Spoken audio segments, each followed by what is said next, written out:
Olá, meus irmãos, a paz do Senhor. Bem-vindos ao Daily Devotions, o devocional da AD Gravataí, a nossa igreja, a nossa família. E aqui está Pastor Paulo Pereira.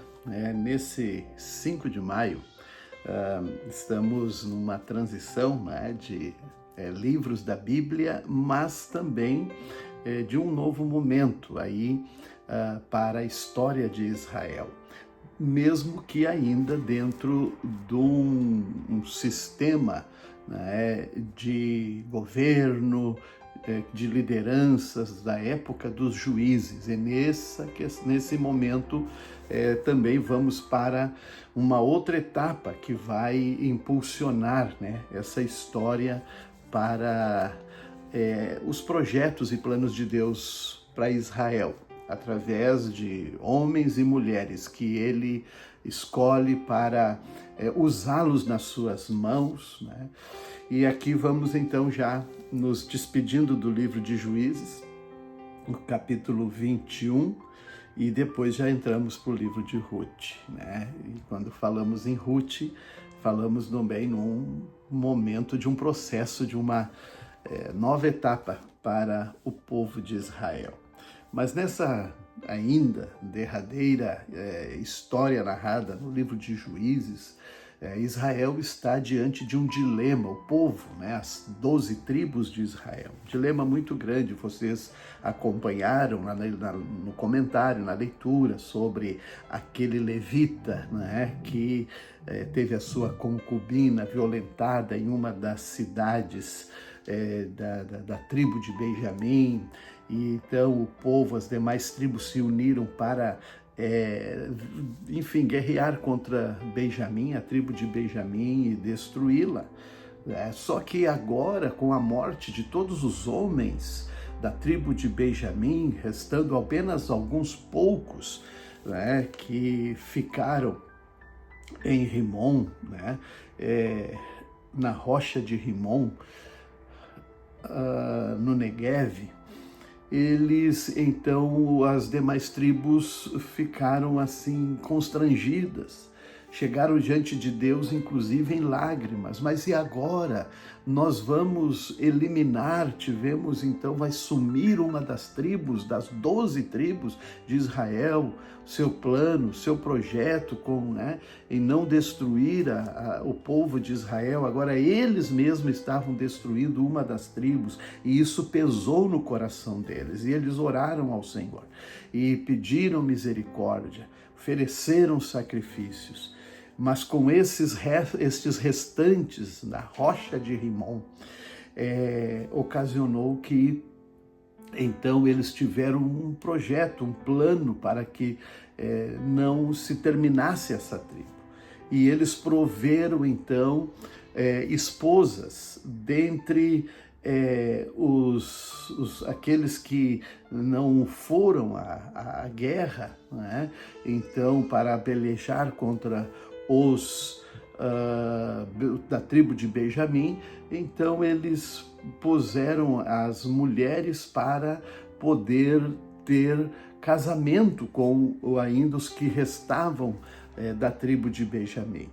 E assim fizeram. Foi num momento lá também em Siló, quando as mulheres saíam para uma festa anual da colheita da uva, de muita alegria. Nessa hora foi que estes restantes de Benjamim tomaram para si essas esposas.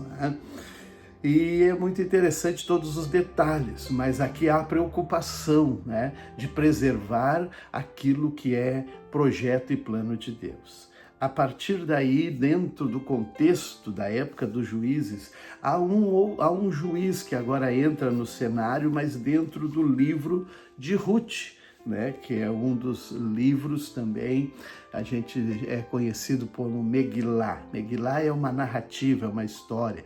Esse livro de Ruth, normalmente é lido na noite de Pentecostes.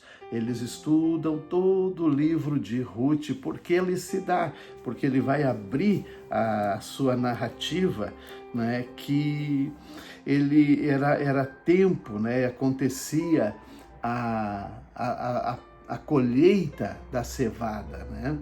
E sempre se dava isso dentro de toda aquela rotina, né? dos produtos da terra de Israel, como o trigo, a cevada, enfim, né?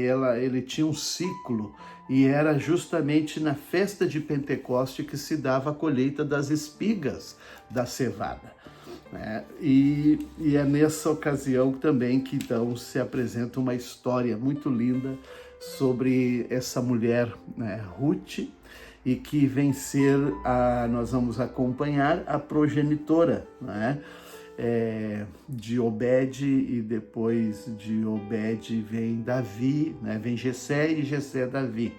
Então é uma linhagem que a partir dessa mulher, né, que é um instrumento de Deus, né, alguém improvável que Deus usa para então dar sequência ao seu projeto.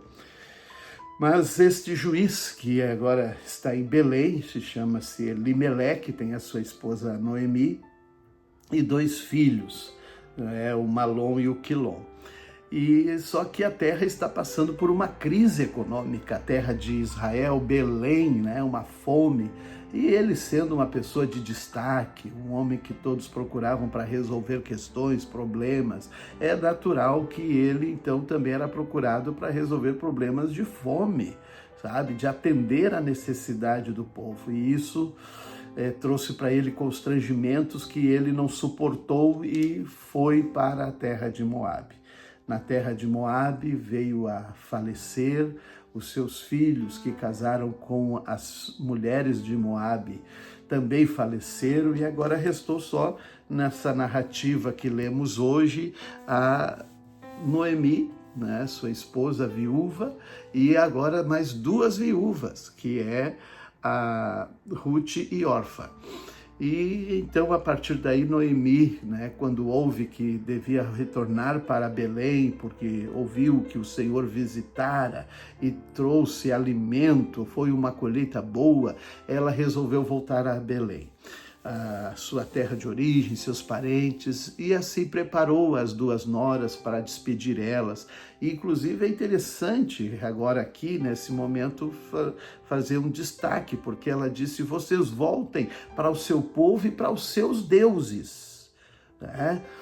E então, ali com muitas lágrimas, despediu elas, mas Ruth se apegou. Não somente a Noemi, ela disse sim a Noemi: eu não vou te deixar, aonde tu fores eu vou, onde tu morares eu vou morar, o teu povo vai ser o meu povo. E ela aqui traz uma declaração de conversão ao Deus único, vivo e verdadeiro. Ele disse: o teu Deus será o meu Deus. E a partir daí, então, Ruth se entrega para um projeto de Deus quando retorna à terra, e nós vamos ler no sequência. Mas Jesus aqui também, nesse texto que lemos, né, ele está passando por Samaria. Em Samaria há um encontro muito lindo, transformador, salvador, né, de uma mulher que Jesus dá a ela uma nova vida, uma nova esperança, e a revelação de que ele é o Messias. Essa mulher anuncia por Samaria que encontrou o Messias, e há um movimento na cidade muito especial, mas também um fator de intimidade e relação com Deus, né, de adoração. Ali o Senhor Jesus disse: os verdadeiros adoradores adorarão o Pai em espírito e em verdade. Que Deus abençoe a todos nós para termos esta relação de adoração com o nosso Deus. Amém.